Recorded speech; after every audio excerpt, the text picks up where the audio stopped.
రోజు కనుమ. నేనే కాదండి, ప్రతి ఒక్కళ్ళు వారి అమ్మమ్మ గారింటికి వెళ్లే రోజుది. ఎగ్జామ్స్ వల్ల చాలా లేట్ గా అయితే అప్లోడ్ చేస్తున్నాను. నేను మా చెల్లి మార్నింగే రెడీ అయిపోయామండి. మా నాన్నగారు బయటకు వెళ్ళి నాకు ఇష్టమైన దోశ అయితే తీసుకొచ్చారు. బ్రేక్ఫాస్ట్ కంప్లీట్ చేసిన తర్వాత నాకు కావాల్సినవన్నీ కూడా ప్యాక్ చేసుకున్నాను. మా ఫ్యామిలీ అంతా కలిసి నాన్నమ్మ గారింటికి అయితే వచ్చేసామండి. మా పేరెంట్స్ మా నాన్నమ్మ గారి దగ్గరికి వెళ్ళారండి చెప్పడానికి. అంతలోనే మా స్నూజీ అందరినీ చూసి భయపడుతుంది. అలాగే మా అమ్మగారు ఎప్పుడు వస్తారా అని చెప్పి వెయిట్ చేస్తుంది. వచ్చే పోయి వాళ్ళని మా అమ్మగారు ఏమో అని చెప్పి పొరబడింది కూడా. వెళ్లే దారిలో మా స్నూజీని వాకింగ్ అయితే దింపామండి.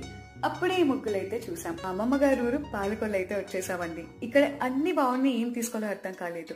ఈ 4 టైప్ ఆఫ్ స్వీట్స్ ని కొన్ని ప్యాక్ అయితే చేపించేసాం. నేనైతే పన్నీర్ రోల్ తీసుకున్నానండి. ఇది ఓన్లీ 50 రూపీస్ మాత్రమే. చాలా బాగుంది. పాలకొల్లు వస్తే ఖచ్చితంగా ట్రై చేయండి. ఇన్ఫ్లుయెన్సర్ లో చెప్పటం లేదు. ఇది తిన్న తర్వాత మీరు ఖచ్చితంగా నన్ను తిట్టుకోరు, అంత బాగుండిద్ది. సో తింటూ మా అమ్మమ్మ గారి ఇంటికి అయితే బయలుదేరిపోయాం.